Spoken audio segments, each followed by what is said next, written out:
What's up, everybody? Eddie Barco here with the Nebula Music Podcast, an interview series where I get a chance to talk to some of music industry's most extraordinary people. Whether they're touring musicians, social media musicians, entrepreneurs, I get a chance to talk to them all and really understand how they got to where they're at and maybe even talk about some of their future projects. And today, I'm excited to be speaking with Teresa Flaminio, better known as DANiiVOry. Now, DANiiVOry, she's had an amazing career in a relatively short time. She's already managed to play with some heavy hitters, including CeeLo Green, Beyonce, Imagine Dragons. I mean, the list goes on. And so I was very excited to get a chance to speak to her, talk to her about her career, how she got some of these gigs, and frankly, where she plans on taking her career next. So let's not waste any more time. Let's dive right in.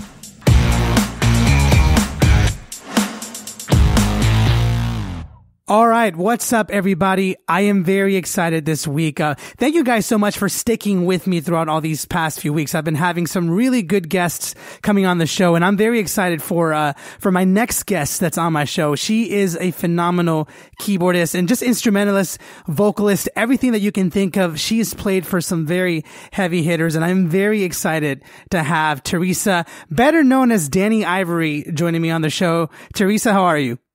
I'm doing well. And yourself? Oh, I'm doing great. I'm excited to get a chance to speak to you because, I mean, I try my best to let everybody know that, how like the insights of podcasting and scheduling works. And sometimes it can be a little bit hard, but you're a very busy bee. And so with you, we wanted to make sure that we had enough time to actually schedule a good time to interview you because you're about to basically leave town and start touring again, basically right after this interview. So thank you for taking the time to sit and talk with me.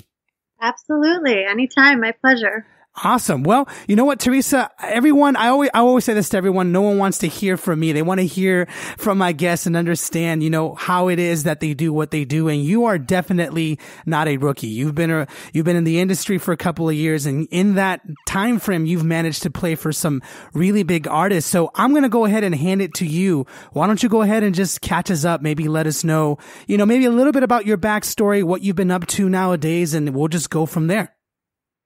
Well, basically, I went to Berklee College of Music in Boston for 3 years. And there I was on a vocal scholarship, and I met so many people there and I learned so much. Not only was I singing all the time, I also was a composition, like a contemporary writing production major where I learned how to orchestrate, for, television, film, commercial. I did a 30-piece orchestra in a studio twice. Wow. My pieces, actually 2 of my pieces. We practiced making music for commercials. It was really amazing. But at the end of my time there, I had a choice to do an internship either in New York, London, or Los Angeles. And growing up in Pennsylvania and having had a taste of the winters my entire life, I decided to, come out west and take my chance out in LA where the sunshine is on a daily basis. To the best coast. It's the best coast, in my opinion. I mean, I just figured okay, New York would be amazing, but at least in LA, I would have the sun all year round. So, came out to LA and, I was doing my own artist thing for a while, and coming from Berklee, I was heavily jazz influenced. And that just wasn't the vibe out here at that time. That was in 2008. So that was 10 years ago. So that just wasn't the vibe. It was a lot of these indie bands that were like up and coming, and I made a record of my own, 12 songs, and it was, with the Teresa Flaminio band, and it was just very jazzy. Then I joined an indie band called Silent Star, and that took about 2 years of time. The band fell apart. The lead singer quit, and I was kind of like the multi-instrumentalist singer background player in that band. But when the singer quit, it kind of unraveled.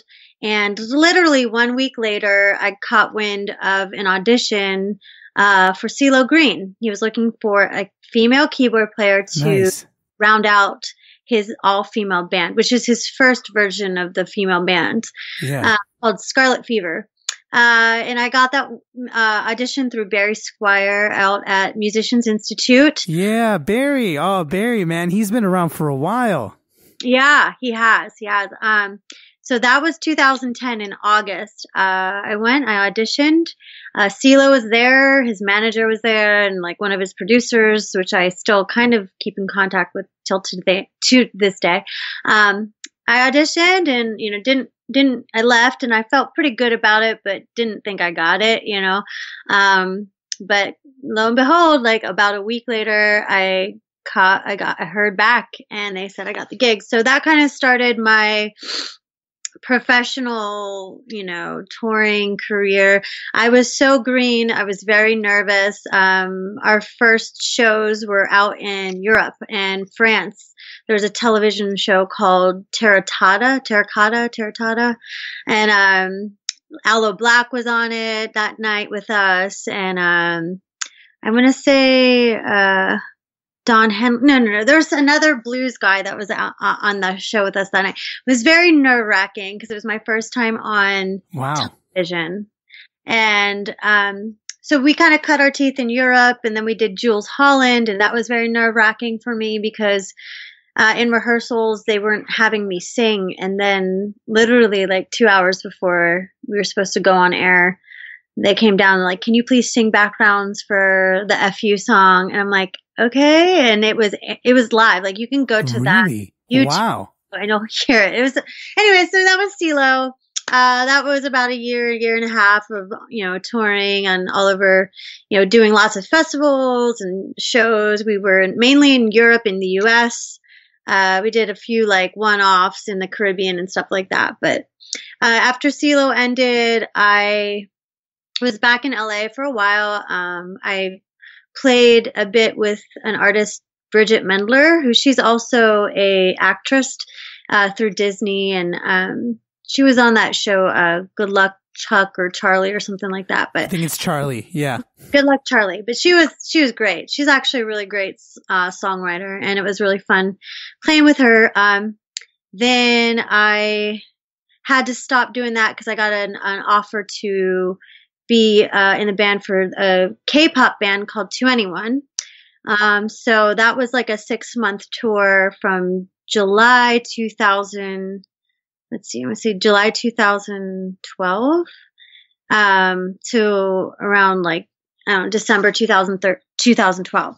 Then at the end of To Anyone tour, I got a call from Beyonce's musical director. He had seen me, I think, on the CeeLo TV shows, because we did all those big shows, like I think it was David Letterman at the time and Ellen and all this stuff. So he had seen me and he had actually reached out to me through Twitter. So he didn't say it was for Beyonce or anything. He just kind of left a message with me saying that, was seeing my availability for an upcoming tour.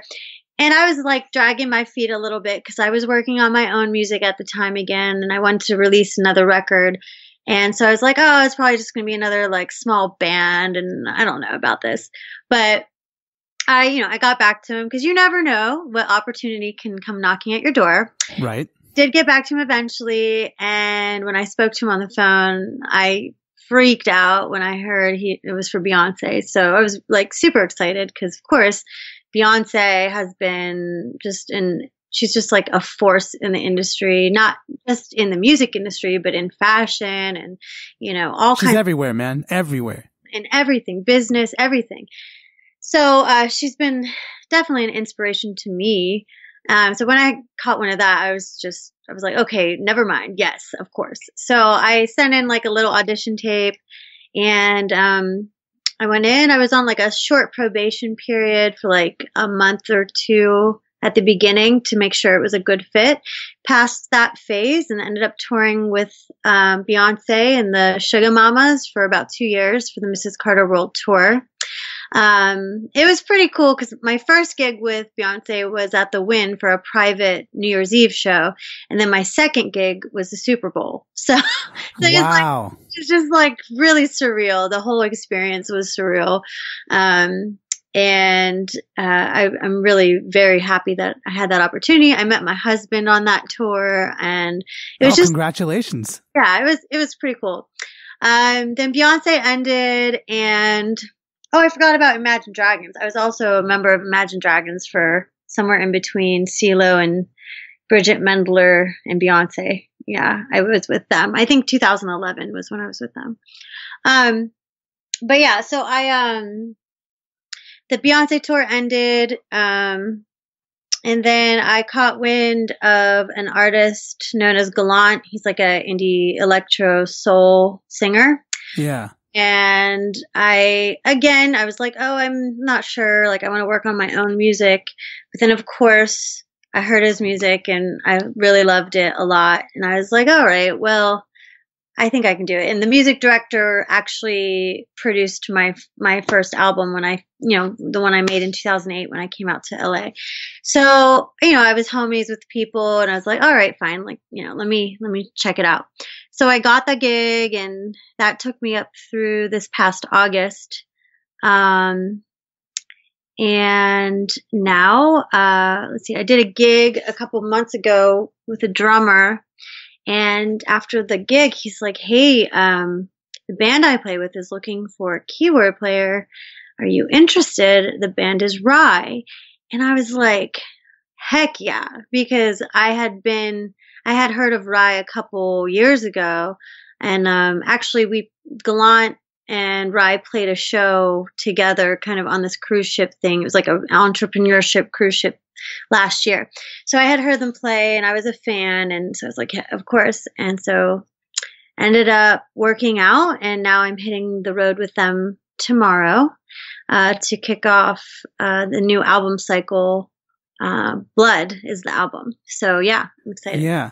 Wow. Okay. I just had to sit there and just sort of just take in your massive career, because, for someone who's absolutely just lived in this industry where we are in LA, it's just amazing to me how easy, or not how easy, because it isn't easy, but how whenever you start to interact with musicians and you start to figure out who they play with, it's just so funny how connected everybody is. How like your drummer friend was, connected to Rye, and then you just kind of went from this other tour to playing with Beyonce. And then I loved how you just inserted Imagine Dragons there, like a little footnote, like, oh yeah, I sort of played with them way back when they first started or something like that. And so you've practically played with some of the biggest names in music industry, ever. And to me, it's unbelievable how you were able to fit all of that in just like 10 years. Cause that's some people take like 30 years to play with the amount of people that you've played, but you've managed to do it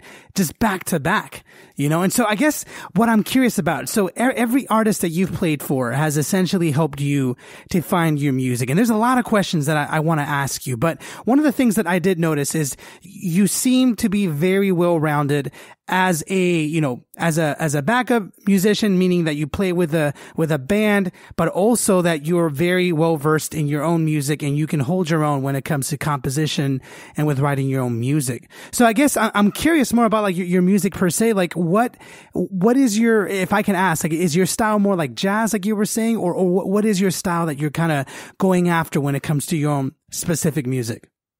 Well, yeah, when I first moved out to LA, I had just finished at Berkeley, and I was gigging, like 4 nights a week, supplementing my income while I was at school, doing little restaurant gigs or jazz brunches and things like that. So I had such a strong jazz influence. And when jazz opened my ears compositionally, honestly, when I first heard it and I first internalized the jazz music, coming from a classical background, because I grew up playing classical piano and singing in classical style choirs and church choirs and, all that. So like, being able to read music and really sticking to the notes on the page. And then all of a sudden hearing jazz and not just hearing it though, you have to internalize it. When I finally internalized it, all of a sudden, like, I just blossomed musically as a writer.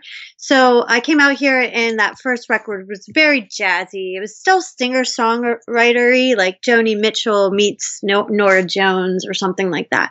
That's cool. But now having, played with pop stars and rock stars and R&B stars and all these different, indie artists and I'm, of course their styles influence me and I've learned so much musically from them. The music I'm making now, which I just shot my first music video for the new material this past weekend. And so I'll be releasing some new music very soon, within the next 2 months, I would say. I call it indie dream soul. But it's got elements of pop in it. It's got elements of, soul and R&B in it. It has, it's got like hip hop influences as well.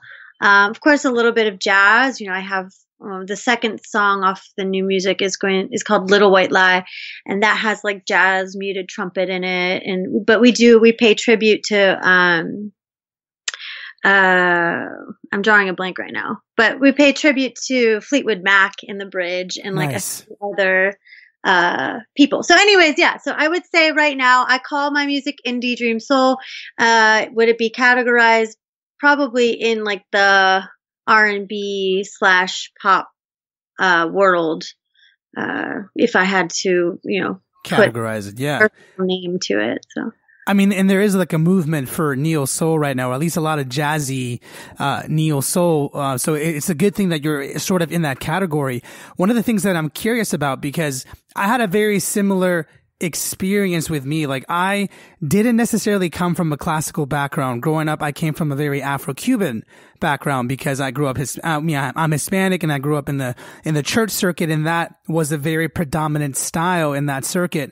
And for me, I didn't really understand what I was hearing, but I remember the very first time I heard a jazz pianist play a couple of bars and try and explain to me what was going on. And I absolutely was blown away with how the chords function, because I thought personally for myself that jazz chords on piano, I can play a little piano, but jazz chords specifically on pianos are some of the most beautiful things I've ever heard, especially if you know the theory and how to manipulate it and how to lead back into certain things. And it just blew me away. So what I'm curious about is, for you, when jazz first, helped you blossom into the musician that you're today, what do you think was like the first couple things of jazz theory or jazz itself that sort of helped you transition into that? Because jazz is expansive, as you and I both know. There's so many things that go into playing jazz that we can't possibly explain it, in an hour. But I'm curious, like, if it was maybe like a specific song or a chord progression or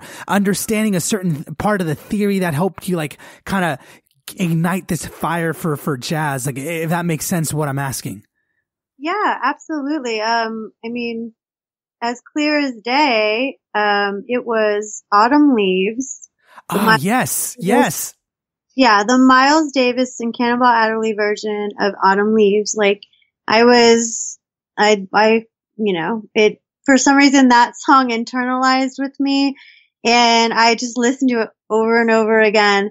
And, it was hard at first because I was playing in like kind of a jazz big band at the time, and I couldn't understand the language yet. I was like, cause I was so used to all the notes on the page that when I saw like, an E7 sharp 11 flat, like, what is this? Like, I don't know.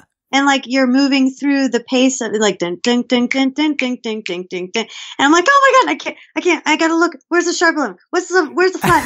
I don't know. And so you're going through this stuff, and it was a big learning curve for me. But being able to hear those voicings wasn't necessarily the 2/5, because like I had an advanced ear already from playing classical music, because a lot of the music I did play, like Rachmaninoff and Chopin and Debussy and Beethoven.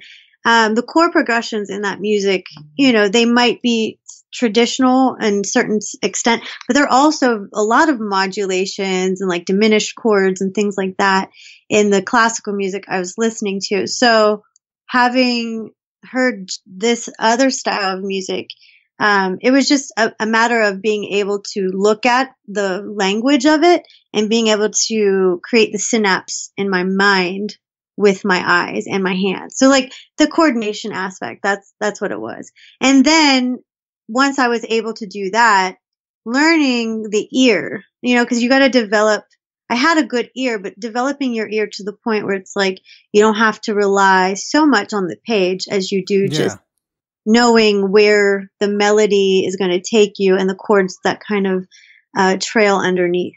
So. Yeah. And do you feel like, developing your ear, that just comes with practice? Yeah. I mean, the more older I get and the more, I'm learning, and you're always learning as a musician and as an artist. My ears are they're maturing. They're getting better. They're learning. Like I can hear things differently than I did before. So yeah, it's definitely a matter of like, over time it happens and you get better at it, and you can practice. I mean, they say like, some of these like trumpet players, like I've come across several very like well-known trumpet players like Sean Jones for Lincoln Center Jazz Orchestra, and he would be like, yeah, well, I practiced giant steps in every single key at like in the middle of the night, like when I was out of bed. So like you can do that stuff to like develop your ear and things like that. But it also just depends on like what your goals are as a musician, because as much as I love jazz, it's really not implemented too much in the pop world. I mean, right now, I think it's good to know, but you have to be able to use it with discretion. And that's the problem, I think, with like a lot of trained musicians, leaving school and being a scholar, all this stuff, and like knowing all this theory. And then you go and you get thrown into the real world and nobody asks you for a chart. Everyone's just like, listen to it. And then they don't want you to overplay. Like, it's very important to know, like, hey, like this voicing is really cool, but you got to use it with discretion and not too much. Otherwise, it just doesn't complement the style of music if it's in like a pop setting or whatever.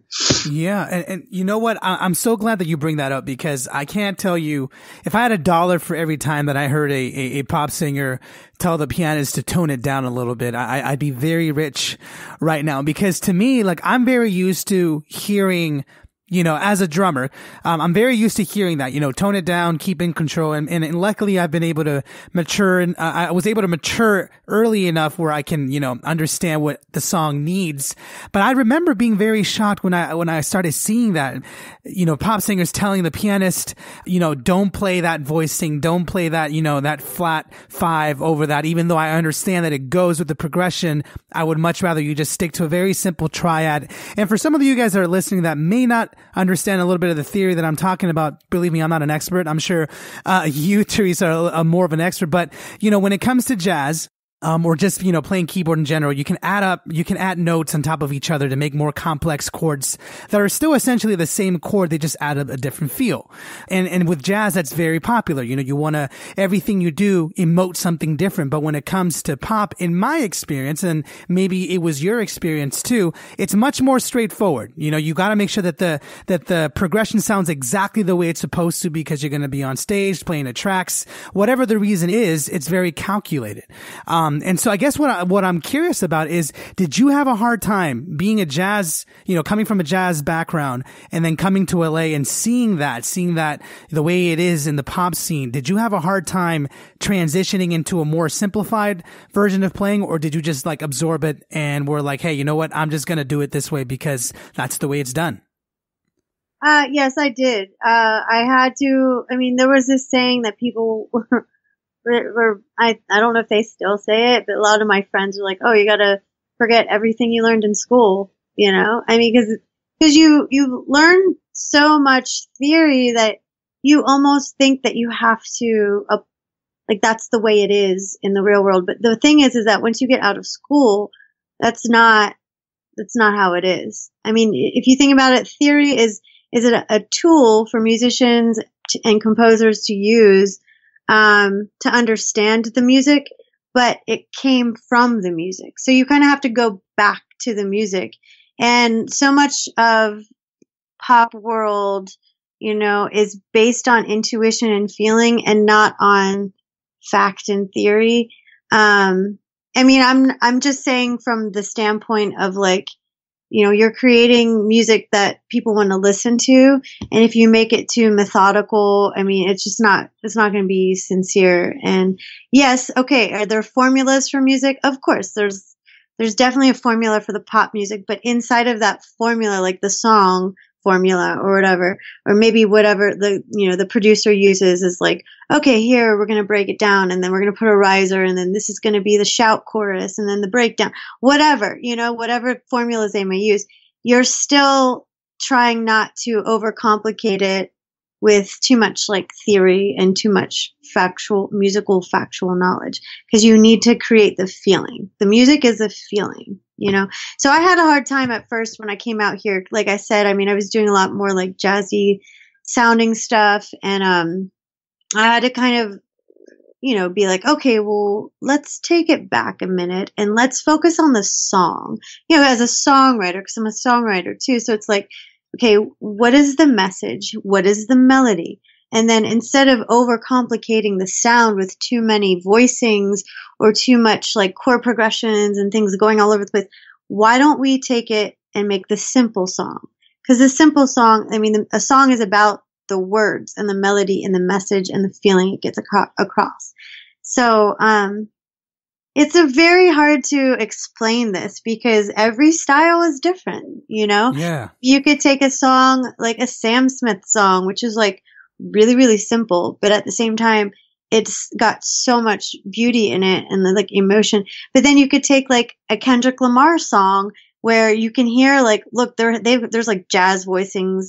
I mean, it's mostly like, they might have like somebody playing, I forget who the keyboardist was, off of To Pimp a Butterfly album, but like some of the background music you can hear, it's like very jazzy piano, Erykah Badu, like stuff like that, where the voicings and the progressions are really cool and different. But you can still hear the song as well and the melody. So I don't know. It depends on the style. It really does. And to kind of sort of add to what you were saying, I've definitely experienced this from a drummer's perspective. Like I have knowledge of other instruments, obviously, but in terms of drumming, it's interesting how when you go to school and you're younger, or just, you're starting to get introduced to jazz and other more complex, styles, it's so cool and mind blowing what you can do with your instrument. You can go as complicated as you want to go. But one of my biggest, learning experiences was, playing my first pop gig and having one of the lead singers tell me to stop playing so many ghost notes. I had never heard that before in my life. And again, if you guys aren't drummers, if you guys don't know what that is, ghost notes are little like embellishments that you add to the drum set as you're playing a normal beat. And they wanted me just to play very, very simple, just back pocket. And it was a huge, just to me, it not like a punch in the gut. It wasn't like bad. It was more of like what I came to learn from my experience. And I'm curious if it was very similar to yours is, all the complex stuff, the jazz stuff. If you want to go be a jazz musician 100%, go for it and do that. But if you want to transition into a different style, then A, you have to be willing to mold yourself to that style because you're not there to change it. You're there to add to it, right? But B, once you're in that style, like pop, for example, all of that knowledge that I had gained just helped me to be more confident in that zone because I knew how to do all this stuff. But now I had to learn to focus on what the feel of the song was. Like you said, what was the purpose of the song? Was it to make people dance? Was it a romantic song? That's more important than, how many fills I can play, or in your case, how many different progressions you can play on top of a chorus or something like that.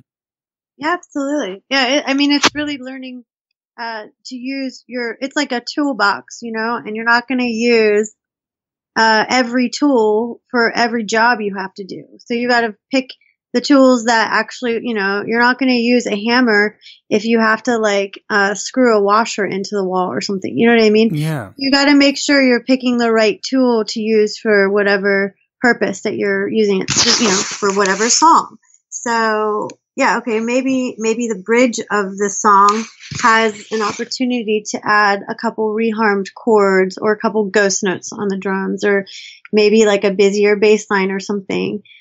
But at the end of the day, like, you just have to know when to use it and when not to use it. And that's very intuitive, and it's also experience based. So you have to kind of get in the room. Every artist is different. Some artists, they want to take the song that they made for their record, and they want to play it exactly like the record. Some artists, they have to adapt it to a live setting, and they want to have live arrangements, and they don't want it to sound like the record. So it just really depends on what artist it is and how they view their music in a live setting. Absolutely. And so let me ask you this, with some of the artists that you've played for, most likely, I would say Beyonce, I think might be the best example, but I don't know. You can definitely correct me. Whenever I've seen her play live, or I've seen videos of you guys playing live, especially in the Super Bowl, the arrangements were incredible. Like, I love her music, but she does a very good job of, playing specific parts like the record that everyone knows, but then out of nowhere, there'll be like 1,000 stops and different little breaks and different chords and stuff. And I love that. And so I guess when I'm curious, when it comes to like Beyonce or other artists like that, how do you approach, when they give you the liberty to basically sort of express yourself musically and not necessarily be so tied down to the song? Do you look for guidance from, say, the music director, or do you kind of just sit there and just figure it out on your own and then present it to the artist and be like, hey, I was thinking maybe we can play this over that part? Does that make sense? I'm just curious how you approach that when it's time for you to actually be a little bit creative on stage. I'm curious how you approach that. So with Beyonce specifically, that was a lot of the arrangements for her older music was hashed out with her old music director, Kim Burse. But then when I came in the band, there was a different music director. His name is Derek Dixie. And at that time when we were in production rehearsals, we were forming the show.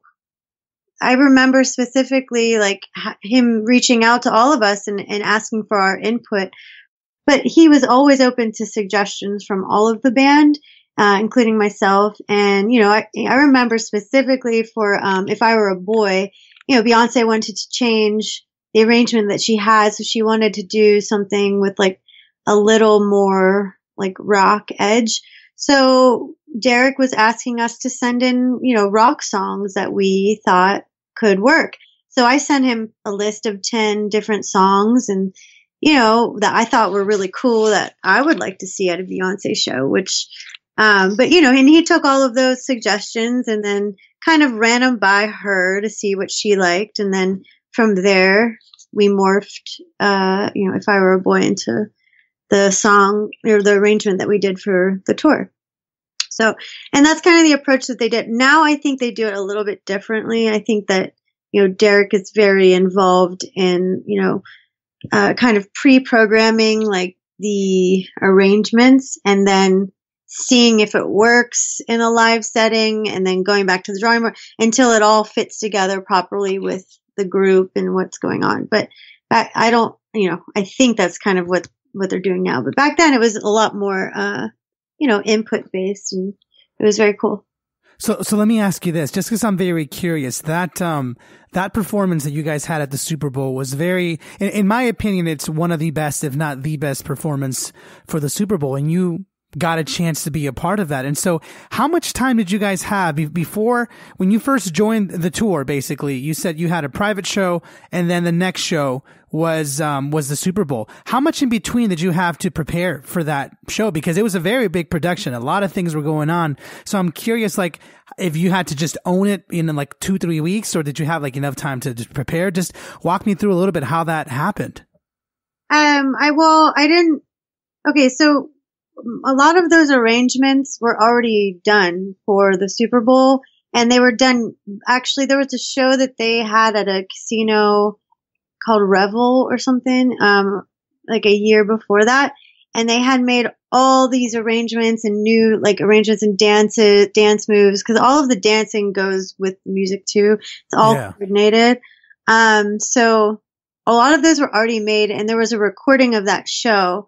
And when I was brought on, I had to go to New York. I think we had 2 weeks in New York before Christmas, and then had like a couple-day break for Christmas. And then I had to fly to Vegas for the New Year's Eve show. But those 2 weeks in New York, it was very nerve-wracking for me because I had that recording, but I had to learn those. It was basically those arrangements from the Rebel show. So, I was up all night. I was getting into the rehearsal space early to practice on the keyboards and staying late. And I mean, being the new person in the band, like that's hard to do because when everybody's new, at least everyone's new. So they're all learning everything together. But I was stepping into a role that, I kind of had big shoes to fill because all these girls had already been playing with Beyonce for years and like knew all the arrangements. And it's not like they were easy. It's not, there was a lot of like rhythmic challenges and just different things that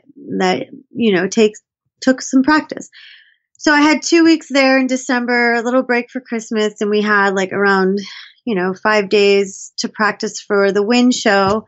And then I think we had maybe a couple weeks off. And then we had to go down to New Orleans where we rehearsed for, I want to say almost a month. I feel like it was a while. Wow. We were there for like, I think at least 3 weeks.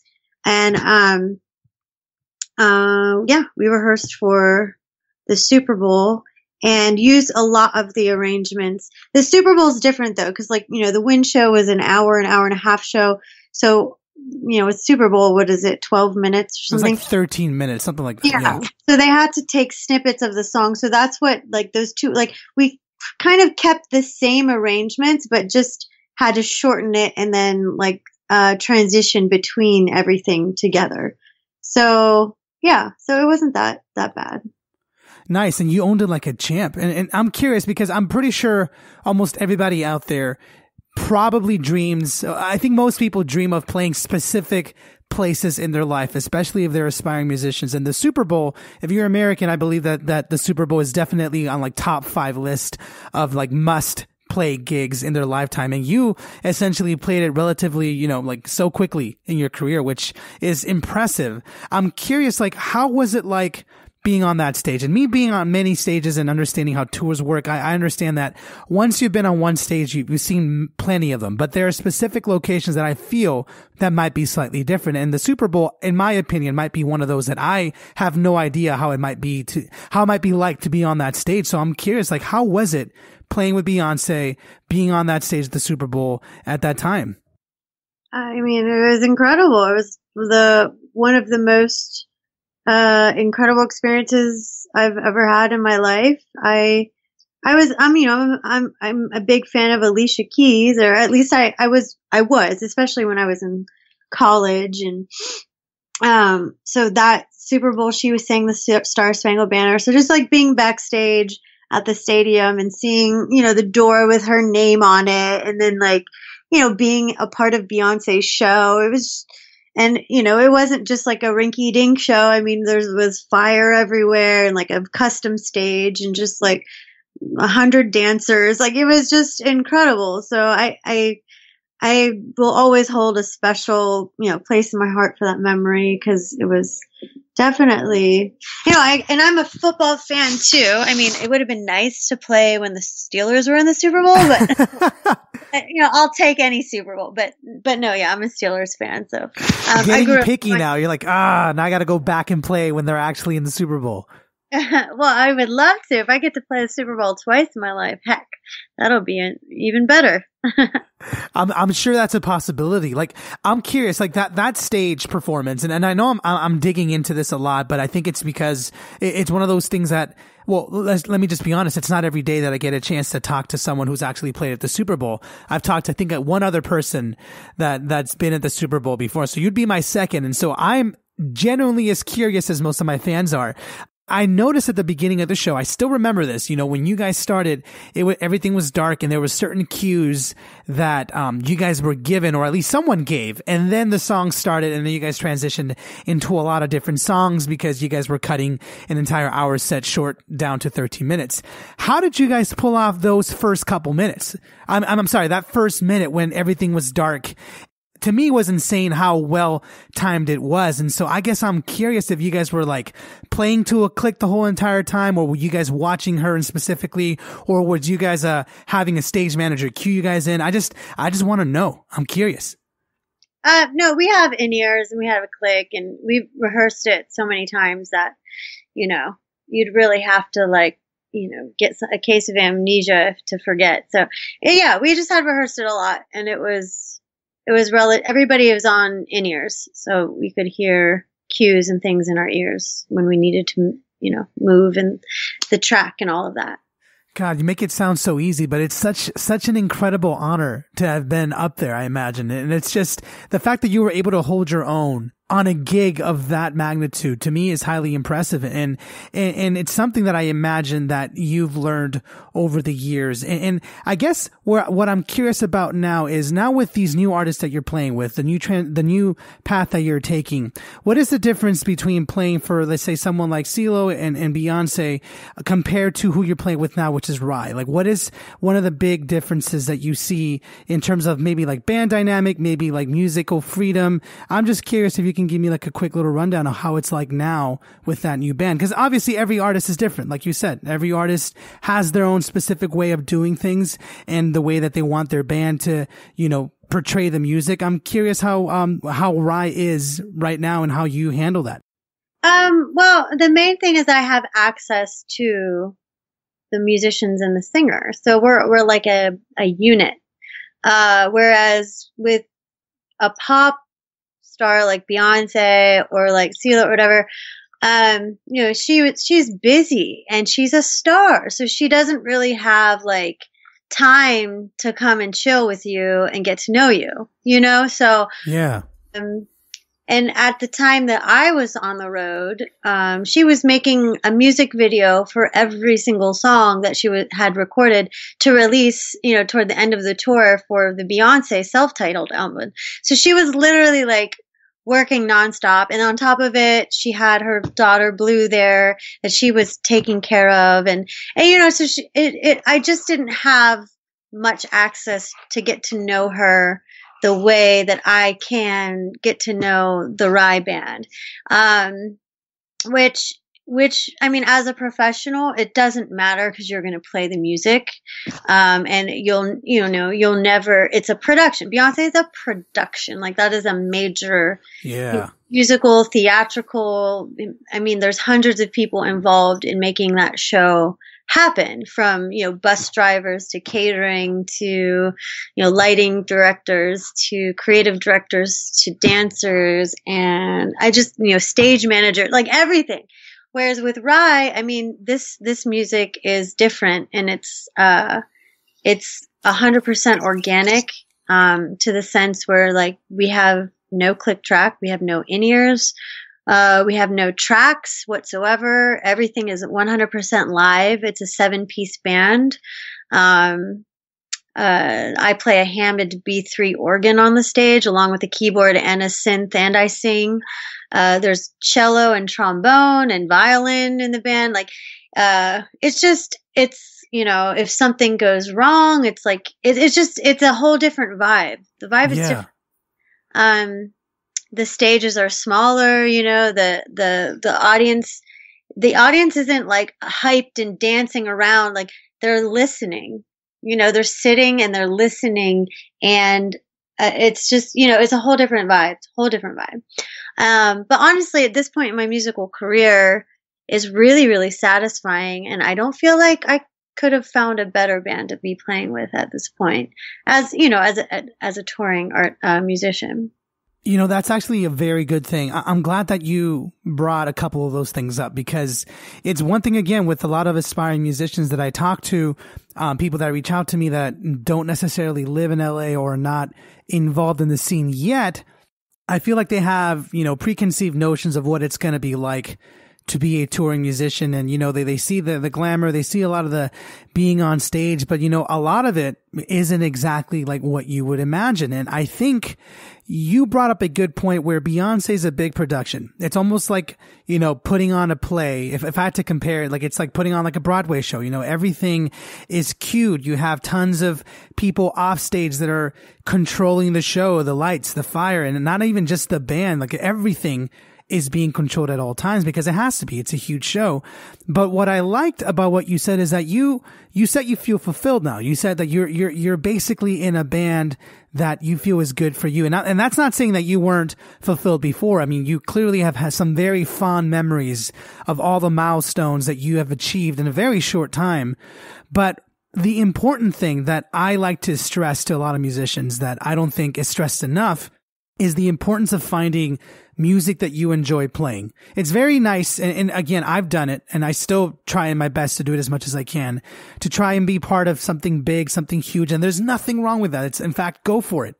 But I think what you said is more important than almost anything is to try and find something, whether it's a band or an artist or whatever, that you can be, musically fulfilled, if that makes sense. And I think you found that with the new band that you're in, or at least the new direction that you're taking in with Rye, basically. Yes, absolutely. With that band that you're playing with, now that you have time or that they're not touring constantly, are you still actively working? I know you're saying that you have a music video being released. How much time are you spending on your new music or your new album versus touring with Rye or other artists that want to hire you? I mean, I'm working on my music in some aspect every day, really. I mean, if I'm not writing or recording or shooting a video, I'm trying to create a way, like images and content for the artist page. I'm trying to, I don't want to do what I did before because I released music in 2014 and had like a big show at the Troubadour. And this is while I was on tour with Beyonce. We had like a month of off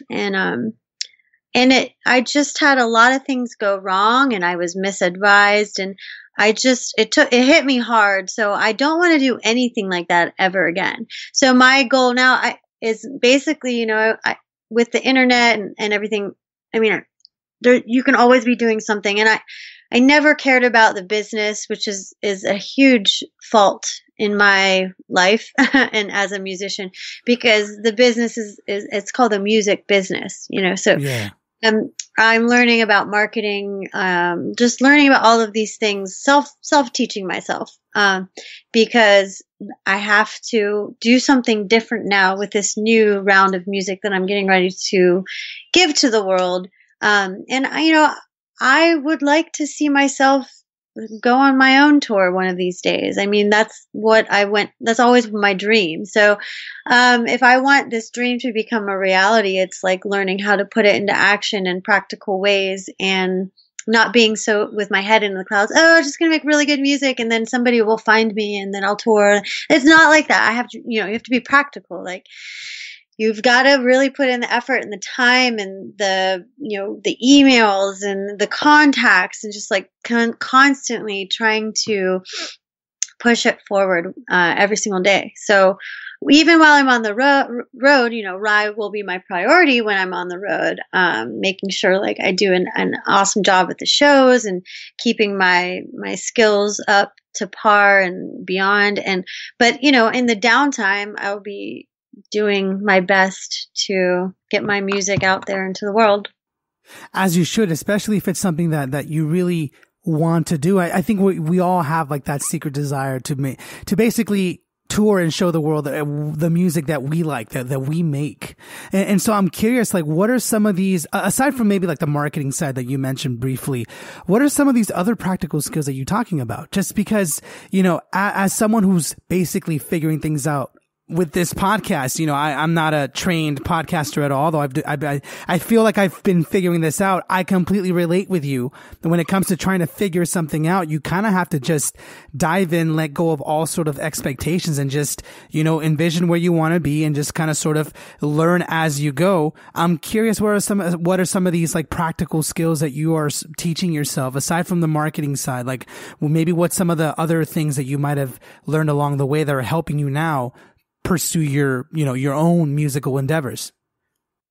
Just building up my Instagram and my social media accounts so that they're purpose driven, so that I'm not just like posting random photos of like flowers for no reason. Every yeah. Something is geared toward some kind of like, promotion for the music that I'm releasing and what I am as an artist. Emailing people, reaching out to people, trying to get a hold of different blog sites that can feature the song. Connecting with producers so you can continue to make the music with different people, and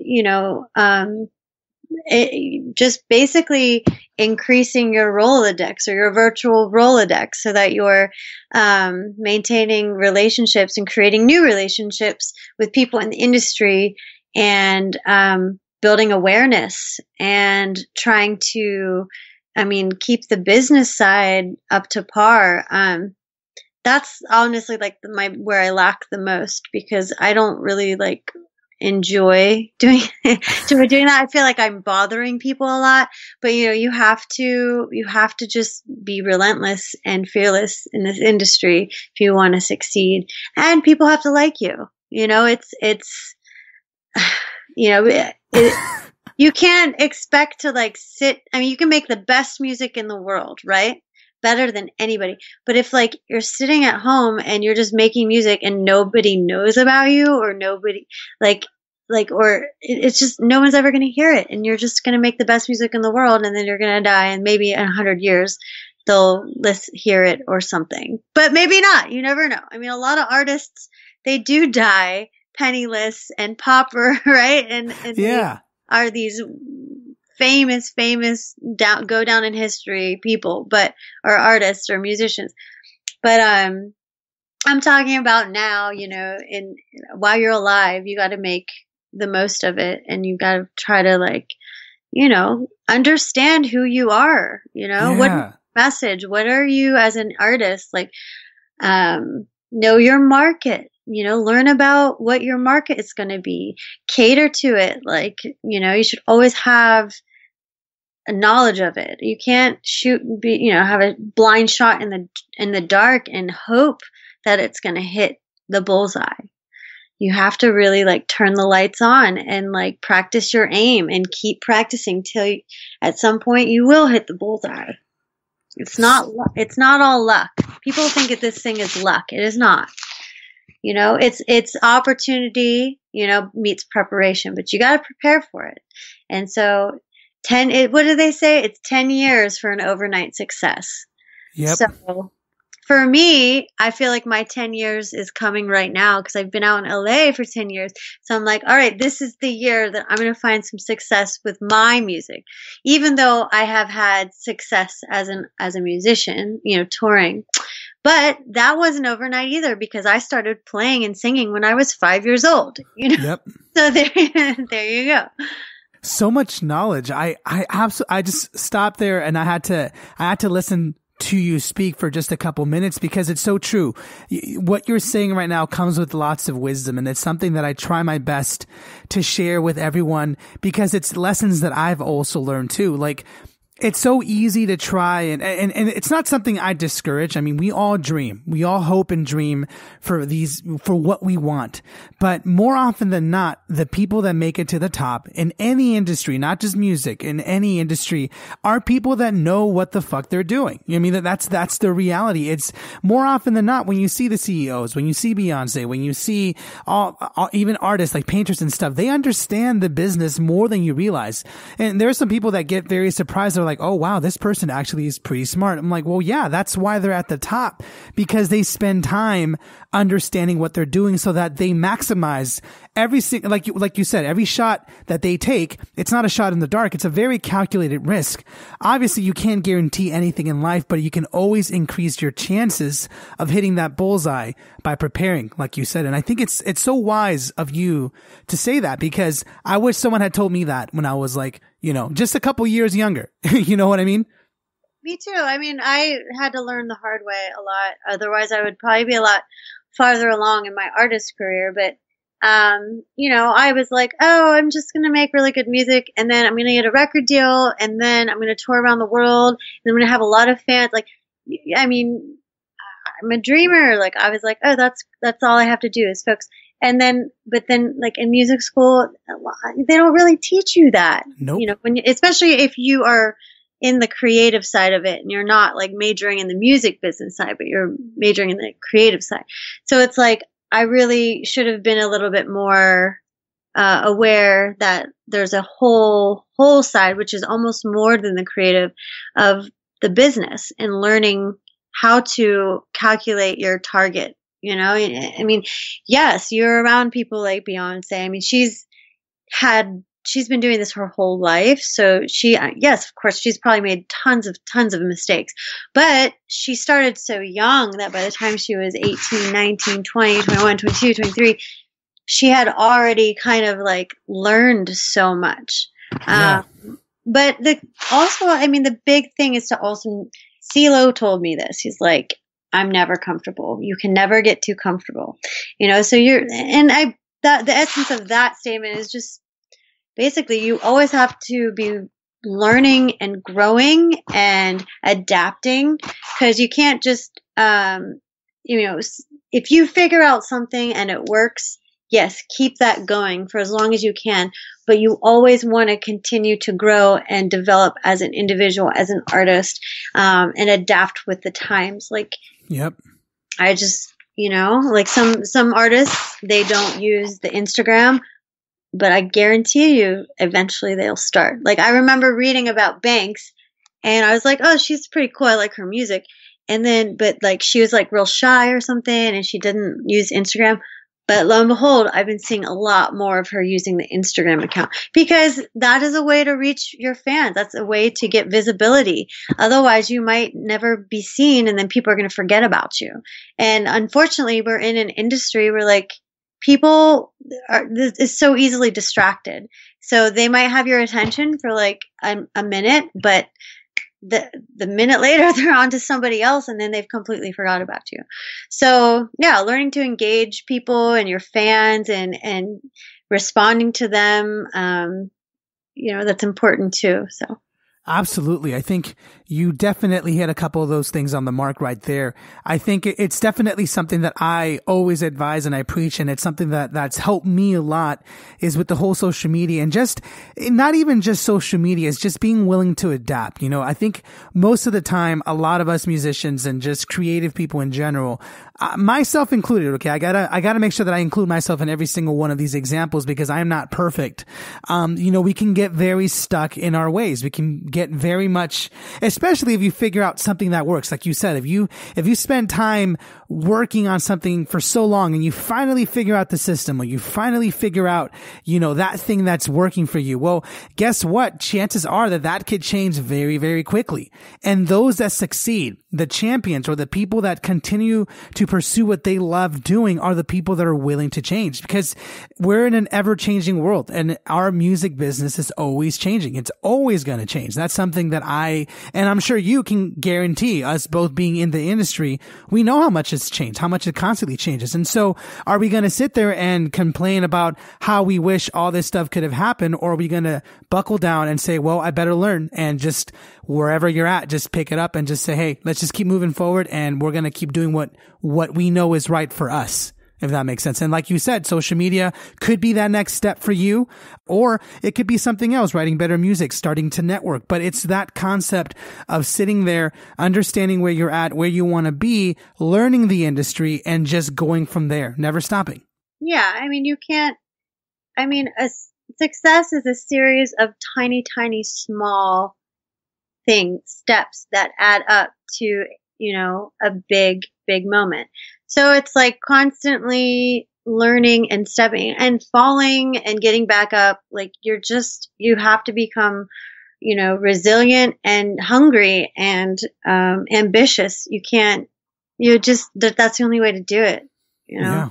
It is the only way. And it's one of those things that I'm sure once in a blue moon, someone out there gets famous without trying or gets what they want without trying. Very rarely though, if I was a betting man, I would definitely bet that almost everyone that you admire, that I admire, that anyone listening admires, they basically worked insanely hard to get to where they're at. And that's something you never see. That's something you have to experience yourself. And that's why they know it and they constantly say it. That's definitely something I do see the pattern. Anyone successful will constantly tell you, hard work pays off. Hard work pays off. And it's so easy to overlook that, but it's true. I mean, that's what they did. They didn't necessarily just hit the jackpot. They worked to ensure that the opportunities that came to them, that they were ready to take. And that's what you're doing. And I think that's something great that you bring to the table and that you brought up in this episode is I want to make sure that everyone that listens understands that. And even if they do understand it, it can't hurt to be reminded of it, that no matter where you're at, you're never too good to learn more. You're never too good to try something new. It's better to feel uncomfortable so that you could always be getting better. Yeah, absolutely. Teresa, thank you so much for joining me on this episode. I mean, I think you said basically everything that I wanted you to say, and I got a chance to learn more about you, your musical process. And I apologize if we went a little bit over, but I just love your story. I love your background and what you've been able to do with your career. And frankly, I know we've talked a lot already about this, but if there was somebody here, someone that maybe wants to do what you're doing now, maybe wants to come out to LA, tour with some bigger acts or something very similar to what you've achieved, in a quick little summary, what would you tell someone that's trying to make that next step for their career? What would you advise for them to be doing right now? I would be telling them to build their team and never give up.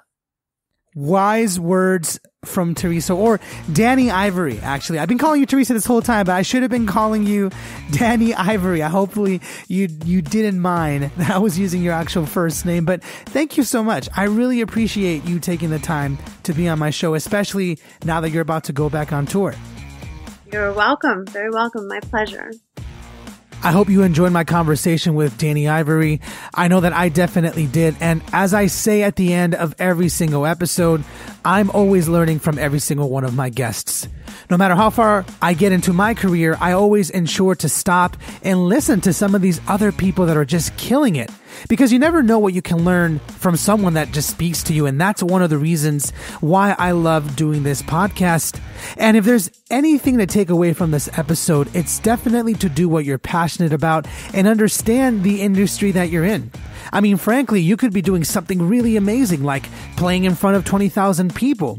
But if that's not what you're truly passionate about, if the music that you're playing isn't what you're passionate about, then it will appear as more of a chore than an actual passion. And obviously, it's a very broad statement, but it's something that I think we should all take time to really analyze about ourselves. Are we doing what we are passionate about? And if we're not, maybe it's time for a change. Maybe it's not, but that's really up to you to decide. It's just a matter of being willing to think about it. And last, understand the industry that you're in.